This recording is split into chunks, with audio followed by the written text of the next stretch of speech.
Red book గురించి నేను చాలా క్లారిటీ ఇవ్వాలనుకుంటున్నాను ఈరోజు. నా ప్రతి స్పీచ్ చూడండి, ఎవరైతే చట్టాలు ఉల్లంఘించి కార్యకర్తల్ని ప్రజల్ని ఇబ్బంది పెట్టారో వాళ్ళని నేను వదిలిపెట్టాను అని స్పష్టంగా హామీ ఇచ్చాను. మళ్ళీ రిపీట్ చేస్తున్నా, చట్టాలు ఉల్లంఘించిన ఓకే. జోగి రమేష్ గారు అబ్బాయి ఏం చేశాడో ప్రజలు తెలుసుకోవాలి.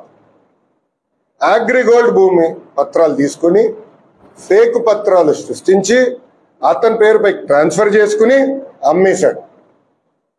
అగ్రిగోల్డ్ బాధితులు చాలా మంది ఇప్పటికీ ఇబ్బంది పడుతున్నారు.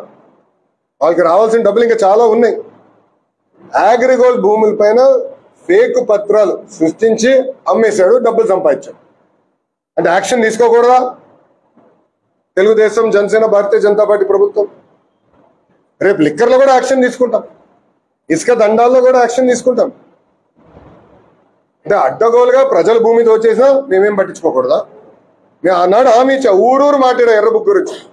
ప్రజలకి నేను హామీ ఇచ్చా, ఎవరైతే చట్టాన్ని ఉల్లంఘించారో వాళ్ళని నేను వదిలిపెట్టే ప్రసక్తే ఉండదు అని నేను ఊరూరు మాట్లాడాను స్వామి. ఎర్ర బుక్ పట్టుకుని తిరిగా చూపించా ప్రజలకి. అందుకే ప్రజలు మాకు అంత అద్భుతమైన మ్యాండేట్ ఇచ్చారు. దాని ఒక్క వల్లే కాదు, అందరం కలిసికట్టుగా పోరాడడం. దాంట్లో భాగంగా రెడ్ బుక్ ఒక మ్యాండేట్ మాకు. నేను ఊరూరు చూపించా రెడ్ బుక్. నేను ప్రతి పబ్లిక్ మీటింగ్ లో చూపించా. ప్రజల నిన్న ప్రతి నియోజకవర్గంలో మేము గెలిచాం. సో ప్రజలు మాకు అంత క్లియర్ మ్యాండేట్ ఇచ్చారు.